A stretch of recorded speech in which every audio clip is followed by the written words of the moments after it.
Today we're going to have a quick look at a social convention.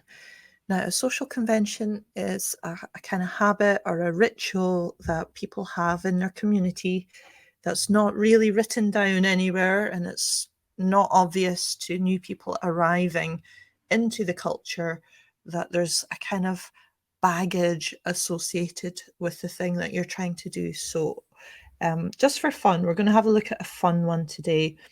And I mean, it's not a disaster if you do not observe the rules on this. It's kind of, I just want you to enjoy this and to use it as a useful English lesson. Today, we're talking about the social convention around having a cup of tea with a friend in the UK. So, one question you might be asked is if you prefer a cup or a mug. Okay, both good choices. I would say mug is less formal. It's if you want to sit with your hands wrapped around something while you're talking. Perhaps it's a little bit more relaxing and more intimate, whereas a cup of tea it has a certain formality to it if it's served with a cup and a saucer. It's a different way of enjoying tea, but you might be asked if you prefer a cup or a mug. Okay. And when you go to visit somebody in their house, one of the first things you will be asked when you walk through the door is, would you like a cup of tea? Quite often people visiting the UK say to me, I have never drunk so much tea in all my life.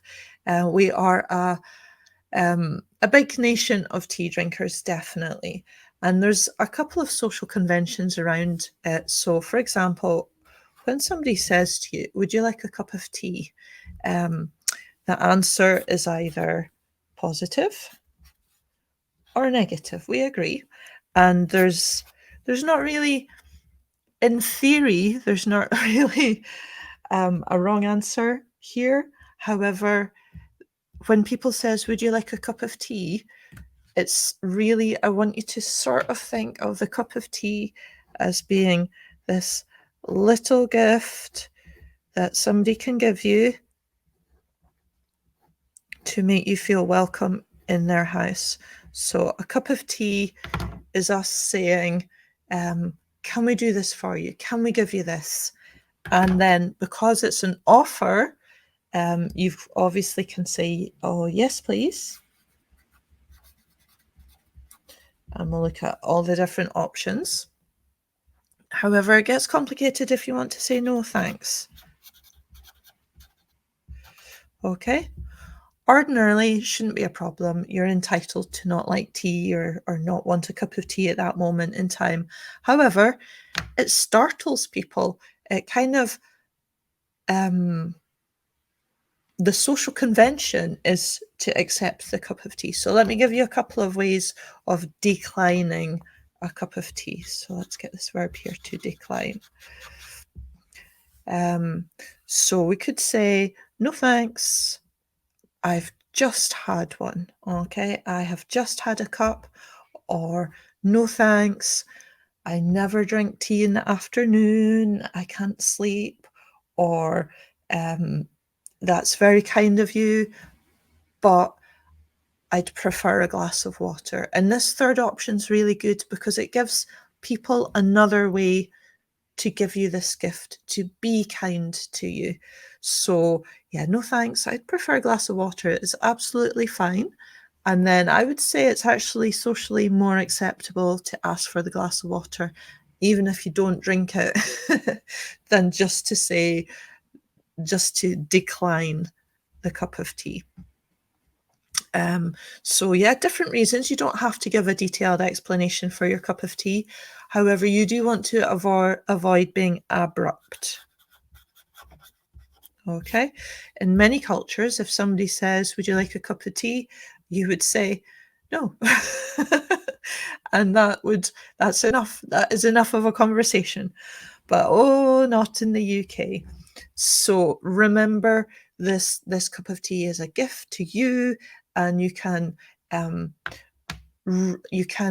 be open to the gift, or you can decline the gift in a way that is a gentle, offers an alternative, or just declines it with an explanation. So avoid being abrupt. Remember, we use lots of words in English. We use lots of kind of polite structures.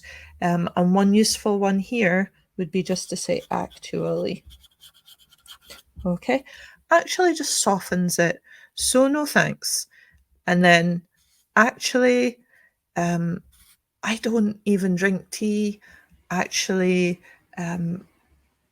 I'm allergic to caffeine. Whatever your reason, even if you don't want to give a reason, actually, no, I don't. I'm okay, thanks, is a little bit softer than just going no or no, thank you.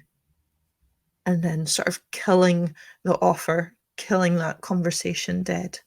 Okay, so it's just for fun. You're not going to offend anybody too badly with it.